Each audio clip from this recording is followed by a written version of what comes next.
हुआ? मुझे कुछ नहीं मालूम। मतलब किसको मालूम? मुझे बस उठाया और मारने चालू कर दिया। दोनों थे।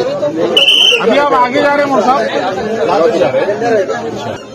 फोन चढ़े थे, पता नहीं झगड़े कर रहे थे, तो मैंने बोला भाई क्यों मार रहे, क्या वजह? ஆரம்பிச்சிட்டாங்க. இந்த நியூஸை பார்க்கறதுக்கு முன்னாடி தான் நினைச்சுக்கிட்டு இருந்தேன், பரவாயில்லையே நம்ம இந்தியாவா இது, 2-3 நாள் ஆச்சு இஸ்லாமியர்களை நோன்ற மாதிரியான எந்த ஒரு சம்பவமும் நம்ம காதுல வந்து விழுகலையே நினைச்சுக்கிட்டு இருந்தேன். நண்பர்கள் இந்த வீடியோ அனுப்பிட்டாங்க. சங்கி பயலுக அவங்களோட வழக்கமான வேலையை திரும்ப தொடங்கிட்டாங்க. வீடியோவை பார்க்கும்போது ரொம்ப கவலையாகவும் ரொம்ப அதிர்ச்சியாகவும் இருந்துச்சு. ஏன்னா சங்கிகளால அப்படி ஒரு மதவெறி தாக்குதல் அந்த ரயில்ல இந்த ஒரு நபருக்கு, இந்த இஸ்லாமிய நபருக்கு நடந்தது. பிப்ரவரி 11ஆம் தேதி, அதாவது நேத்து நடந்த ஒரு சம்பவம் இது. மன்மாட் காக்கிநாடா சிறுடி எக்ஸ்பிரஸ்ல மகாராஷ்டிரால உள்ள லத்தூருக்கு இந்த முகமது இம்ரான் அப்படின்ற ஒரு பயணி பயணம் செஞ்சுட்டு இருந்திருக்காரு. இவர் ஒரு இஸ்லாமியர் அப்படின்றது இவர் வச்சிருக்க தாடி, இவர் வச்சிருக்க தொப்பி, இது எல்லாத்தையும் வச்சு பார்க்கும்போது தெரிய வந்த உடனே அந்த ட்ரெயின்ல இருந்து கிட்டத்தட்ட 20 பேர் பாத்தீங்கன்னா இவர்கிட்ட வந்திருக்காங்க. காரணமே இல்லாம அவர்கிட்ட உரண்டை இழுத்து அவரை அடிக்க ஆரம்பிச்சிருந்திருக்காங்க. அடிக்கிறதுனா 1-2 பேர்ல 20 பேருமே அவரை தாக்கி இருந்திருக்காங்க. அப்போ அவர் கத்தி இருந்திருக்காரு, ஏன்டா என்னை அடிக்கிறீங்க, ஏன் அடிக்கிறீங்க, விடுங்க விடுங்கன்னு கத்தும் போது இன்னொரு நபர், அதாவது இந்த இம்ரான் இருக்கால முகமது இம்ரானோட ஃப்ரெண்டும் வந்து அந்த ரயில் பெட்டியில டிராவல் பண்ணிட்டு இருக்காப்ல, அவரும் வந்து இவரை தடுக்க வந்திருக்காரு. அடிக்கிற முகமது இம்ரானை காப்பாத்த வந்து அவரோட நண்பருமே அடி வாங்கியிருக்காரு. ரயில் ரன்னிங்ல இருக்கும்போது நடக்கல, ஹைதராபாத்ல உள்ள ஹபீஸ்பேட் அப்படின்ற ஒரு ரயில்வே ஸ்டேஷன்ல ரயில் நிற்கும் போது நடந்தது. முகமது இம்ரானை இந்த 20 பேர் தாக்குனது மட்டும் இல்லாம அவர் கையில இருந்த மொபைல், அவரோட வேலட் எல்லாத்தையுமே அடிச்சு புடிங்கிட்டு போயிருந்திருக்காங்க. உடனே அங்க இருந்த ரயில்வே காவல் அதிகாரிகள்லாம் வந்து என்ன நடக்குது அப்படின்னு தடுக்க வரும்போது அவர் அழுதுகிட்டு இருந்திருக்காரு அடி வாங்கிட்டு. அப்போ வந்து அந்த அதிகாரிகள்ட்ட இவர் அழுதுகிட்டே சொல்றாப்ல, என்னை சட்டையை பிடிச்சி மேல தூக்கி என்னை அடிச்சு என்னை கொல்ல முயற்சி பண்ணாங்க அப்படின்னு அழுதுகிட்டே சொல்றாப்ல. ஆனா இப்ப வர முகமது இம்ரானுக்கு நடந்த இப்படி ஒரு தாக்குதல், இது வந்து